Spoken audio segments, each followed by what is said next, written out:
Good morning. Hope कि आप सब मज़े में होंगे। आज का टॉपिक है पॉपुलेशन इंटरेक्शन।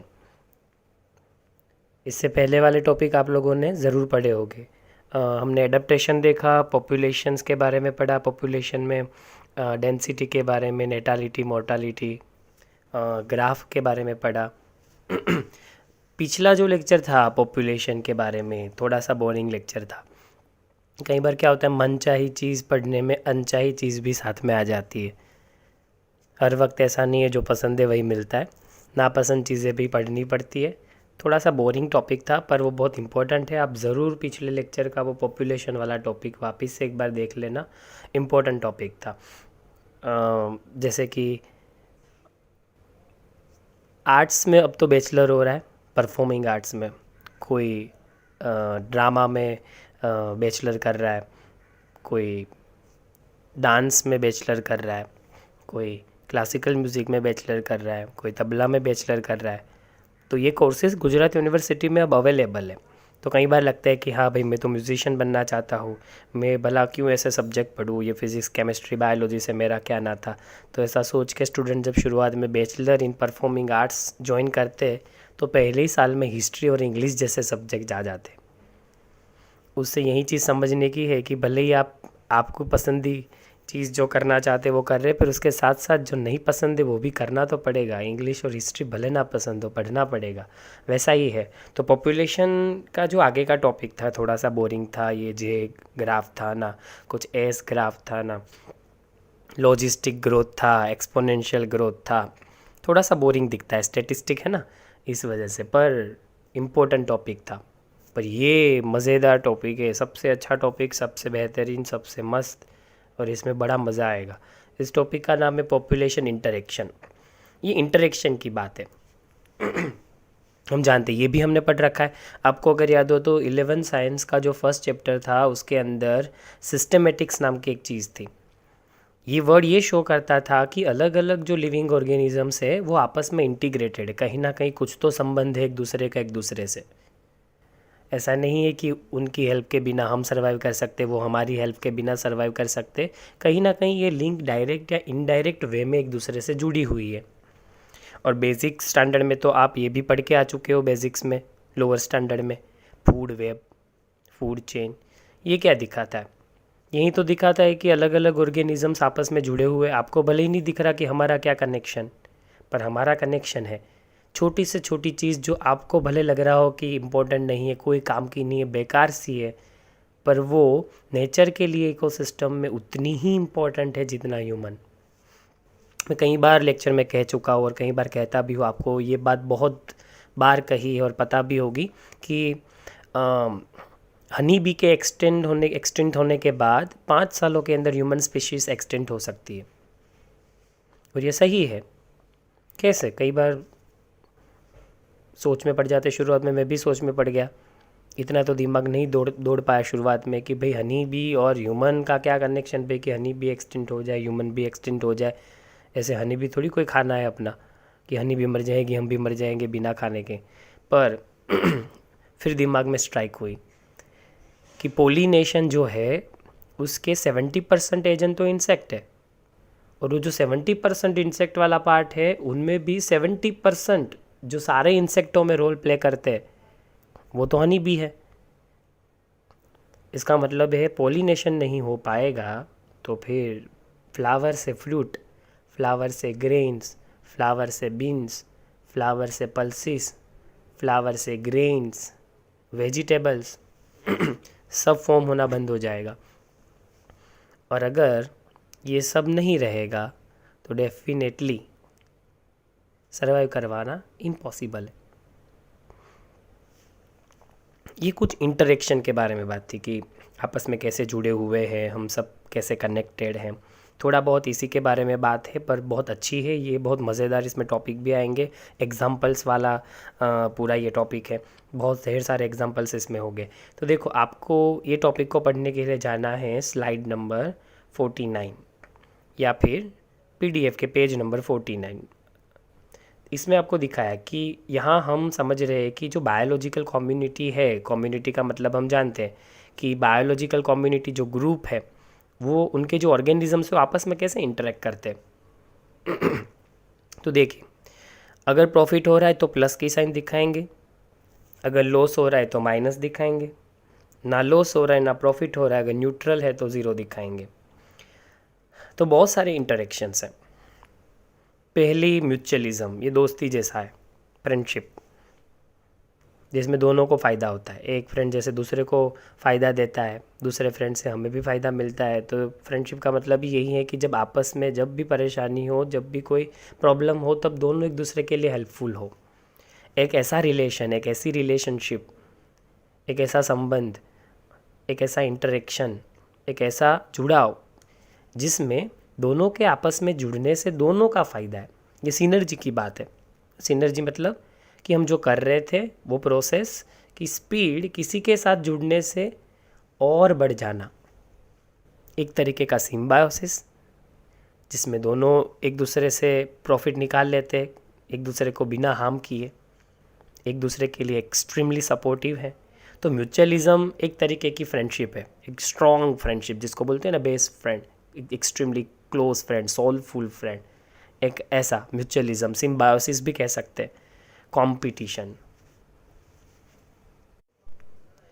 ये कंपटीशन जो वर्ड है वो सुन के ही पता चलता है, पता है सबको कॉम्पिटिटिव मार्केट है। कंपटीशन में किसी का भला नहीं हो सकता। जो दो लोग आपस में कंपटीशन कर रहे, वो दोनों ही देखिए, दोनों में माइनस की साइन है, दोनों को लॉस होगा। ये भला कैसे? तो कंपटीशन के वक्त हम समझेंगे कि कैसे दोनों को लॉस होता है। प्रिडेशन, प्रिडेशन में जो प्रिडेशन कर रहा है, जो प्रिडेटर है, उसको तो फूड मिल जाता है, उसका तो फ़ायदा हो जाता है। पर जिसका शिकार हुआ, मतलब जो प्रे था, जिसको खा लिया गया, वो अपनी लाइफ से हाथ धो बैठता है, मतलब वहाँ माइनस की साइन है।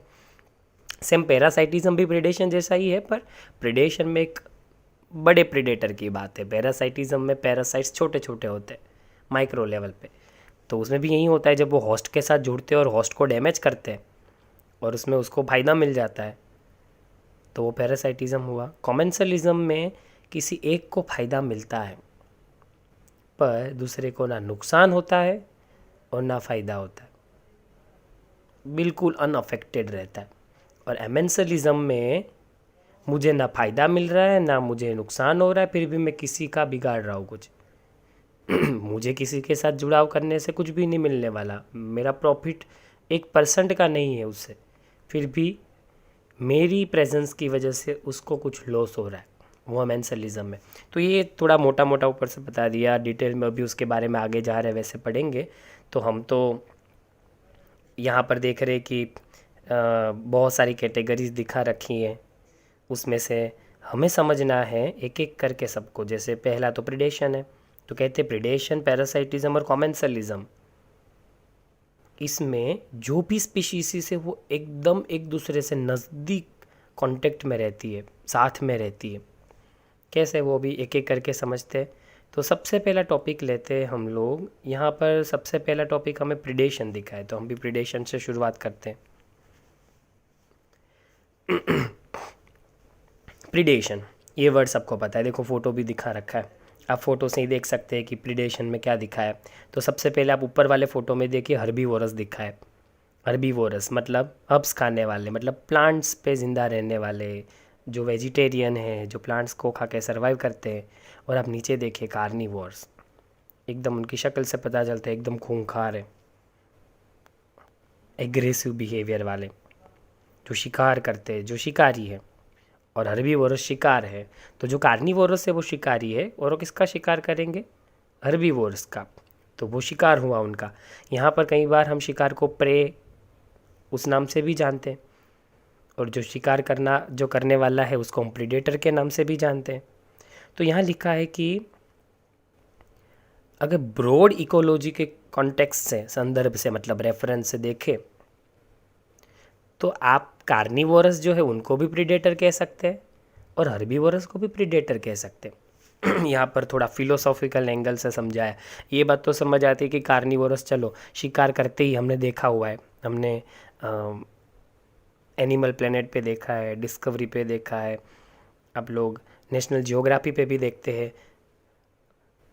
कार्निवोरस किस तरीके से हर्बीवोरस का शिकार करते हैं।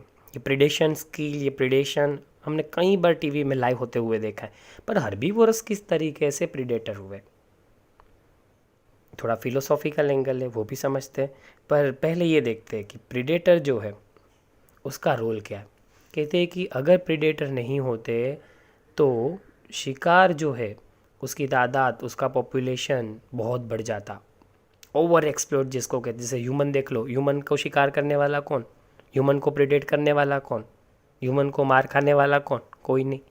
इस रीज़न से ह्यूमन पॉपुलेशन एक्सट्रीम लेवल पे बढ़ती गई और उसका नतीजा आज हमें पता है। पॉपुलेशन इंक्रीज़ होने की वजह से पॉवर्टी, करप्शन, रिसोर्सेज का अनइक्वल डिवीज़न और कौन कौन सी चीज़ें हम अभी नहीं बियर अभी कर रहे। कंपटीशन की वजह से सैलरी लेवल का डाउन जाना, लोगों को उनका टैलेंट और स्किल जो उनकी क्या काबिलियत है उसके अकॉर्डिंग उनको भुगतान ना मिल पाना, ये बहुत से प्रॉब्लम अभी हम भुगत रहे। और पोल्यूशन का लेवल इंक्रीज़ हो गया, ओजोन लेवल में डिप्लीशन आया, ग्रीन हाउस इफेक्ट हो गई, हैबिटेट लॉस की वजह से पुरानी स्पीशीज़ मर गई। हमने पूरे अर्थ को ख़राब करके रख दिया क्योंकि एक स्पीशीज़ की पॉपुलेशन एक्सट्रीम लेवल तक चली गई। सोचिए, एक स्पीशीज़ की पॉपुलेशन का ओवर एक्सप्लॉइट होने की वजह से इतनी सारी प्रॉब्लम आ सकती है। हमें पता है कि इस इन्फेक्शन के चलते, इस कोरोना के इन्फेक्शन के चलते हुए रिवर में कितना क्लिनजीनेस देखने को मिल रहा है, क्लीन हो गई पॉपुलेशन में धीरे धीरे धीरे जो एक तरीके की हम स्टेबिलिटी देख पा रहे कि ये पॉपुलेशन स्टेडी हो गया। अब ये व्हीकल लेके बाहर नहीं निकल रहे, ऑटोमोबाइल इंडस्ट्रीज़ या फिर ये जो मैन्युफैक्चरिंग इंडस्ट्रीज़ हैं, इन सब के बंद होने की वजह से एयर पोल्यूशन का लेवल देख लो। जहाँ पर 300 पोल्यूशन एयर पोल्यूशन नंबर आते थे इंडेक्स में, वहाँ आज 70 नीचे, उसके नीचे पहुँच गया है पोल्यूशन इंडेक्स, जो शो कर रहा है कि एक स्पीशीज़ के ओवर डोमिनेटिंग होने की वजह से पूरा अर्थ का जो सस्टेनेबल इकोसिस्टम है वो क्रैश हो जाता है। नेचर जानती है कि किसी के हाथ में भी कभी भी पूरी सत्ता या पूरा जो बोलते हैं राज वो नहीं देना चाहिए। डोमिनेंसी लंबे वक्त तक अच्छी नहीं, इसलिए उन्होंने शिकारी बनाए। अगर कोई स्पीशीज़ है तो उसको कंट्रोल करने के लिए शिकारी है। तो बस यही रोल है प्रीडेटर का। प्रीडेटर कभी भी प्रे मतलब शिकार की पॉपुलेशन को इंक्रीज़ नहीं होने देता। इस रीज़न से कभी भी प्रे बहुत ज़्यादा अमाउंट में बढ़ नहीं जाते। पर अगर प्रीडेटर्स एक्सटिंक्ट हो गए, कार्निवोरस एक्सटिंक्ट हो गए, तो हर्बीवोरस की पॉपुलेशन एक्सट्रीम हो जाएगी। हर्बीवोरस इतनी हर्ब्स और प्लांट्स खाने लगेंगे कि ओवर ग्रेजिंग होने लगेगा, और ओवर ग्रेजिंग से सॉइल की फर्टिलिटी डाउन होगी, और एक समय के बाद हो सकता है कुछ प्लांट स्पीशीज़ भी एक्सटिंक्ट हो जाए, और उसके रहते हुए खाना ना मिलने की वजह से हर्बीवोरस आपस में खाने के लिए लड़ झगड़ के मरने लग जाए।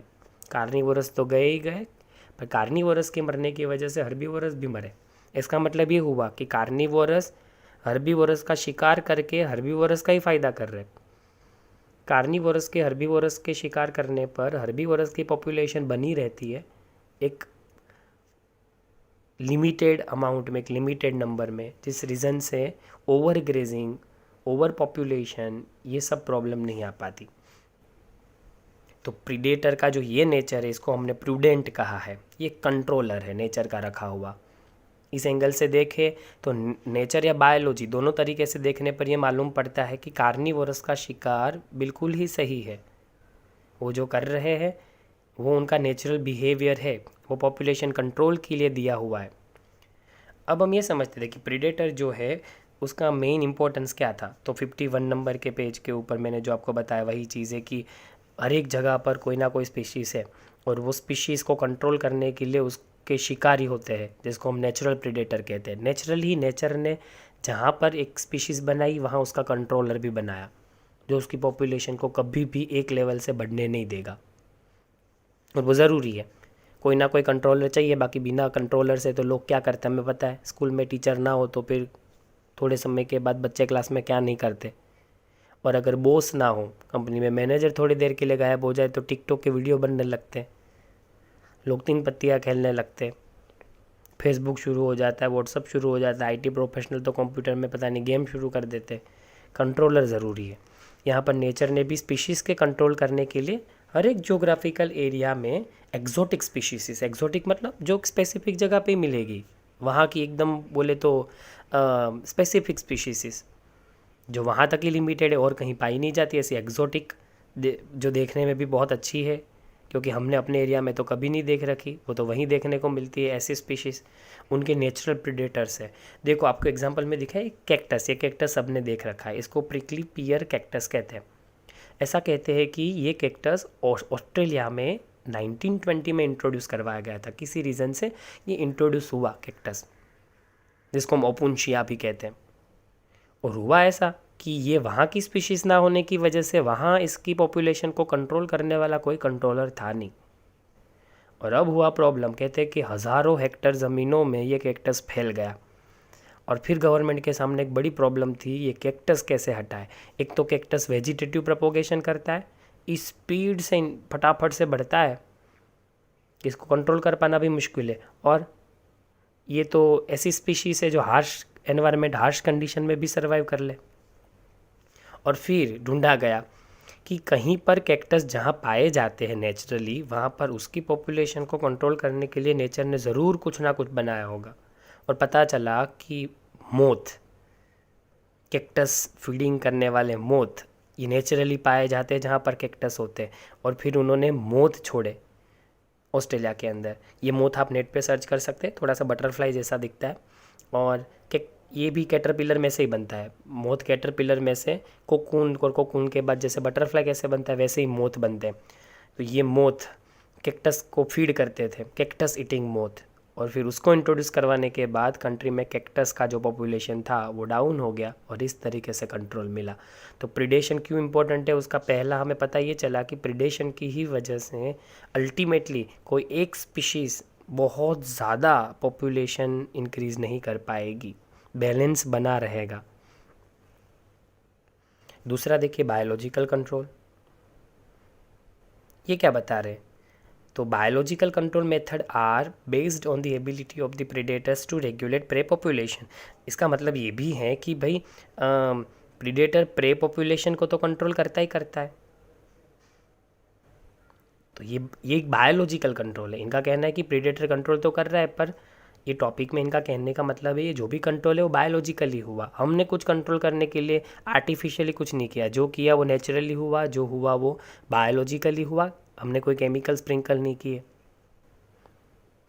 जो कुछ हुआ वो बायोलॉजिकल हुआ। क्योंकि यहाँ पर आप देखिए मोथ एक लिविंग ऑर्गेनिज्म है, उसी ने दूसरे लिविंग ऑर्गेनिज्म मतलब कैक्टस का शिकार किया, तो सब कुछ बायोलॉजिकली हो रहा है और इससे स्पीशीज़ डाइवर्सिटी बनी रहती है। अब ये कैसे, कई बार तो ये देख के लगता है, कई बार जो दिखता है वैसा होता नहीं है। जैसे प्रिडेशन को देख के ये लगता है कि जैसे आप शिकार करोगे किसी स्पीशीज़ का, कार्निवोरस है वो खाते रहेंगे, शिकार करते रहेंगे, प्रिडेट करते रहेंगे, तो फिर प्रिडेटर्स जो है वो प्रे की पॉपुलेशन को कम करेंगे। और कुछ हर्बीवोरस जिनकी पॉपुलेशन, जिनके नंबर्स वैसे ही कम है, अगर वो शिकार हो गए तो फिर वो स्पीशीज़ ख़त्म भी हो सकती है। एक्चुअल में प्रिडेशन की वजह से तो पॉपुलेशन कम हो सकती है और फिर स्पीशीज़ एक्सटेंट भी हो सकती है, पर ऐसा नहीं है, ये हमें लगता है, पर एक्चुअल में ऐसा है कि प्रिडेशन की वजह से ही डाइवर्सिटी मेंटेन रहती है। अब ये कैसे, ये समझने के लिए एक मस्त एग्जांपल है स्टार फिश पिसास्टर। आपको देखो पिसास्टर फिश दिखाई, एक स्टार फिश है जिसका फ़ोटो आपको दिख रहा है 52 नंबर के पेज के ऊपर। कहते हैं ये पिसास्टर प्रेडेटर है rocky intertidal communities of the American Pacific coast. American Pacific coastal जो एरिया है वहाँ पर जो रॉकी इंटरटाइडल कम्युनिटीज़ हैं उनका ये प्रेडेटर है। इन शॉर्ट हमें ये मानना है कि ये भी अमेरिकन पैसिफिक कोस्टल एरिया में स्टारफिश, पिसास्टर स्टारफिश का नाम भी है पिसास्टर स्टारफिश, ये प्रेडेटर है। एक एक्सपेरिमेंट में सारी स्टारफिश हटा दी गई, एक लिमिटेड इंटरटाइडल एरिया में से ये सारी स्टारफिश को अंदर से निकाल दिया गया। ये स्टारफिश क्या करती थी, ये स्टारफिश इनवर्टिब्रेट्स को खाती थी, ये शिकार करती थी। इनवर्टिब्रेट्स में क्या क्या आता है आप जानते हैं, स्पॉन्जिस, नाइडेरियंस, टीनोफोरा, उसके बाद फ्लैट वर्म्स, राउंड वर्म्स, उसके बाद हम देखें तो एनालीड्स, आर्थ्रोपोडा, मोलस्कस, इकाइनोडर्मेटा, ये सारी जो हमने बोले जो फाइलम वो इनवर्टिब्रेट्स में ही आते हैं। तो ये जो इनवर्टिब्रेट्स हैं ये उनका शिकार करते थे। स्टारफिश जो पिसास्टर नाम की थी वो उनसे छोटे छोटे जो भी इनवर्टिब्रेट्स थे उनको खा जाती थी, उनको शिकार करती थी। पर ये स्टारफिश के हटाने से हुआ ये कि वो शिकार बंद हो गया। अब शिकार बंद होने की वजह से कोई खाने वाला नहीं है, इसलिए पॉपुलेशन बढ़ती गई इनवर्टिब्रेट्स की, क्योंकि कोई इसको खा नहीं रहा, कोई उसका शिकार नहीं कर रहा।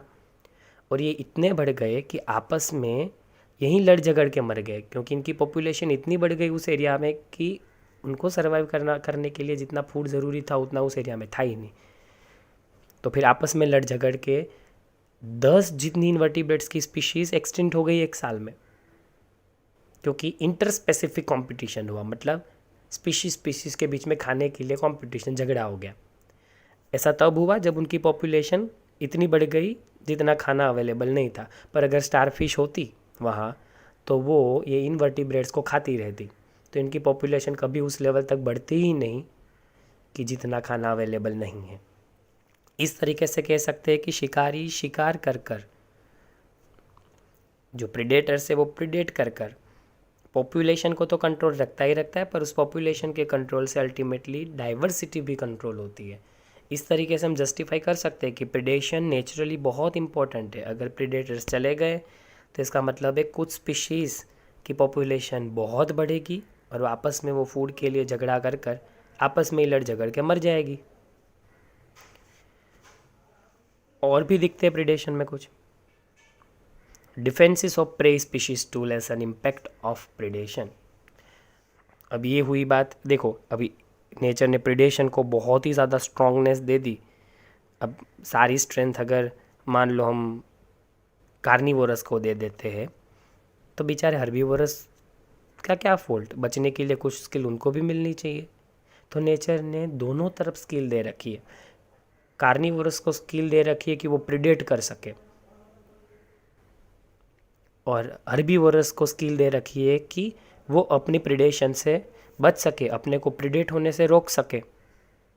तो अब देखते हैं कि शिकारी के शिकार से बचने के लिए शिकार ने क्या क्या तरीके आजमाए। इवोल्यूशन में ऐसा तो क्या क्या किया जिससे शिकारी उसका शिकार ना कर पाए। शिकार से बचना है, आपने कई बार हिरन को देखा है एक्सट्रीम स्पीड से भागता है, उस स्पीड से भागता है कि कई बार शेर उस तक पहुंच नहीं पाता। इसलिए आपने अब देखना ध्यान से, टाइगर है, लायन है या लेपर्ड है, ये सब मोस्टली छुप छुप के बैठते हैं। इनको पता ही है कि वो एक छोटे से डिस्टेंस से कूदेंगे और दौड़ेंगे तभी पकड़ पाएंगे। लंबे डिस्टेंस से दौड़ पाना बहुत मुश्किल है, हाथ में नहीं आएगा हिरन।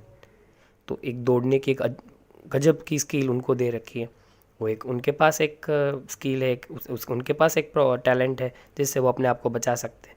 तो यहाँ पर एक और चीज़ भी दिखा रखी है स्पीशीज़ की, और ये बहुत इंटरेस्टिंग है। आप देखिए, some insect and frogs are camouflaged. Camouflage सबको पता है, आप पहले ही फोटो में देखिए कैमोफ्लेज फ्रॉग। ये फ्रॉग का कलर आसपास के सूखे पत्तों के कलर से मिक्स हो गया है। कई बार तो कुछ कैमोफ्लेज की इमेज ऐसी होती है जिसमें ऑर्गेनिज्म को ढूंढ पाना भी बहुत मुश्किल है। अब ये लॉकडाउन में धीरे धीरे लोग ऐसे फ़ोटो भी घुमा रहे हैं मार्केट में, इंस्टा पे, फेसबुक पे, व्हाट्सअप पे, कि इसमें से छुपा हुआ फ्रॉग ढूंढ के दिखाओ, इसमें से छुपा हुआ कॉकरोच ढूंढ के दिखाओ, इसमें से छुपा हुआ इंसेक्ट ढूंढ के दिखाओ। कैमोफ्लेज का मतलब है आपके सराउंड में जैसा कलर है वैसा कलर अपना बना लेना। इस रीज़न से कोई आपको दूर से देख ही ना पाए। आप जब किसी के विजन में ही नहीं आओगे तो आपका शिकारी कैसे होगा। और कुछ तो पॉइजनस है, एक्सट्रीमली पॉइजनस। आप नेट पे सर्च करना poisonous frog, extremely bright colour के होते वो, extremely red, extremely green, extremely blue, एकदम bright blue, bright red, bright green. कहते हैं कि इनको टच भी नहीं करते। पुराने समय में ट्राइब्स अपने जो एरोस होते थे उनको इस फ्रॉग के अंदर डाल के, गर्म करके डाल के फिर उससे शिकार करते थे। कहते हैं कि वो एरो का थोड़ा सा भी पोर्शन अगर किसी एनिमल को लग जाता है तो वो जहर उनकी बॉडी में फैलने की वजह से वो एनिमल मर जाता है। एक्सट्रीमली पॉइजनस होते हैं ये फ्रॉग। तो ऐसे फ्रॉग को टच भी नहीं करना चाहिए। कहते हैं कि इन फ्रॉग को टच करने से अगर इनके कांटेक्ट में, अगर ब्लड के कांटेक्ट में कुछ भी आता है तो फिर डेथ पक्की है। मोनार्च बटरफ्लाई का ही देख लो। अब ये बटरफ्लाई सबसे ब्यूटीफुल बटरफ्लाई है, मोनार्च बटरफ्लाई आपको दिख रहा है। तो मोनार्च बटरफ्लाई का सबसे इम्पोर्टेंट फीचर ये है कि ये आपने फ़ोटो सबने देख रखी होगी। ये बटरफ्लाई बहुत कॉमन बटरफ्लाई है। ये कितना ब्यूटीफुल दिखता है, पर किसी ने सोच नहीं रखा होगा ये पॉइजनस है। जब ये कैटरपिलर के स्टेज में होता है तब ये कुछ ऐसे प्लांट्स को खाता है जो पॉइजनस होते हैं। इस रीज़न से पॉइजनस वीड को खाने से खुद भी पॉइजनस बन जाता है, और फिर अल्टीमेटली इनको शिकार अगर खाता है या इनका शिकार कोई करता है तो खुद भी मर जाता है उस जहर की वजह से। फिर तो हमें पता है कि हम सीख जाते हैं धीरे धीरे कि भाई ऐसी चीज़ों को खाने से मौत होती है, तो फिर शिकारी अपने बच्चों को भी समझाता है कि भाई ये स्पीशीज़ खाने लायक स्पीशीज़ नहीं, इसको खाना मत। हमारे पूर्वजों ने खाया था, मर गए थे, हमने एक बार प्रयास किया था, हम भी मरते मरते बचे। इसलिए मोनार्च बटरफ्लाई को कोई नहीं खाता फिर। और लीफ इंसेक्ट आपको बाजू में दिख रहा है, जो कैमोफ्लेज का एक अच्छा एग्जाम्पल है। ऐसा ही दिख रहा है कि जैसे लीफ है, पर एक्चुअल में वो इंसेक्ट है। तो ये कैमोफ्लेज और पॉइजनस बनने से भी अपने आप को रोक सकते, शिकार होता होगा, और कैमोफ्लेज से भी रोक सकते। अब देखते हैं प्रिडेशन, डिफेंस, और आगे का डिफेंस देखते हैं। तो thorns most common morphological means defence of plant acacia cactus है। एकेसिया आपको पता है, एकेसिया और कैक्टस। तो आपको थॉर्न्स दिख रहे हैं, कैलोट्रोपिस दिख रहा है, और ऊपर थॉर्न्स का फोटो है। थॉर्न्स में आपको देखे कांटे कांटे दिख रहे हैं। अब कुछ प्लांट तो ऐसे हैं जो प्लांट ने अपने आप को कांटों में कन्वर्ट कर लिया, उनके आसपास कांटे उग चुके। अब कांटों की वजह से एनिमल उसको खाने नहीं आएगा। हमने पहले ही बोला था कि हर्बीवोरस को भी प्रीडेटर्स की साइन से दिखाया गया है। तो कैक्टस ने अपने आसपास कांटे बना लिए। अब कांटों से फ़ायदा ये होगा कि कोई दूसरे एनिमल उसको खाने के लिए आएंगे नहीं। कांटों के लगने की वजह से जनरली हर्बीवोरस उनको खाने के लिए नहीं आएंगे। अब हमने पहले भी बोला था कि जो हर्बीवोरस हैं उनको भी हमने प्रीडेटर कहा है, क्योंकि कहीं ना कहीं वो शिकार ही कर रहे। हर्बीवोरस किसका शिकार कर रहे? प्लांट्स का। तो हर्बीवोरस प्लांट्स खा रहे, तो बायोलॉजी के एंगल से तो उनको भी प्रीडेटर ही बोला है कि हर्बीवोरस एक तरीके की प्रीडेटर ही है, क्योंकि वो प्लांट्स को खाए जा रहे, वो प्लांट्स को खा रहे। प्लांट्स भी लिविंग चीज़ ही है, लिविंग को खाना अगेंस्ट प्रीडेशन ही हुआ एक तरीके का। भले वो भाग नहीं सकते, जैसे हिरन भागता है अपने आप का बचाव करने के लिए। हाँ, वो बात अलग है कि हर्बीवोरस से खुद को बचाने के लिए एकेसिया और कैक्टस ने कांटे बना लिए, थॉर्न्स बना लिए। और दूसरा एग्जांपल कैलोट्रोपिस का देखें। कैलोट्रोपिस के फ्लावर्स आपको दिख रहे होंगे। ये फ्लावर्स हनुमान जी की माला में होता है, आपने कई बार देखे होंगे। और काफ़ी आपके पेरेंट्स और आपके रिलेटिव्स गांव में अगर आप जाते हैं तो आपके चाचा कोई भी रहता है, वो आपको ज़रूर बताते होंगे कि इस प्लांट से दूर रहे, या इस प्लांट्स का जो भी लिक्विड है वो आपके आँखों में नहीं जाना चाहिए। कहते हैं कि गोट और शिप लगभग हर एक प्लांट को खा जाते हैं। इवन वो नीम के कड़वे पत्ते भी खा जाते हैं, वो एकेसिया के पत्ते भी खा जाते हैं, पर कैलोट्रोपिस नहीं खाते। वो सब कुछ खाते हैं, कैलोट्रोपिस को जनरली नहीं खाते। कुछ कुछ ऐसे प्लांट्स हैं जिसको छोड़ देते हैं। अब कैलोट्रोपिस में क्या प्रॉब्लम है? कहते हैं कि कैलोट्रोपिस में एक ऐसा जहर पाया जाता है कि अगर ये खाते हैं तो हर्बीवोरस सीक हो सकते हैं, उनका डाइजेशन रुक सकता है, उनका फीडिंग रुक सकता है, कई बार रिप्रोडक्शन रुक सकता है, और अगर एक्सट्रीम लेवल पे देखें तो उनकी डेथ भी हो सकती है, क्योंकि उनका जो पॉइज़न है वो कार्डियक ग्लाइकोसाइड्स हैं।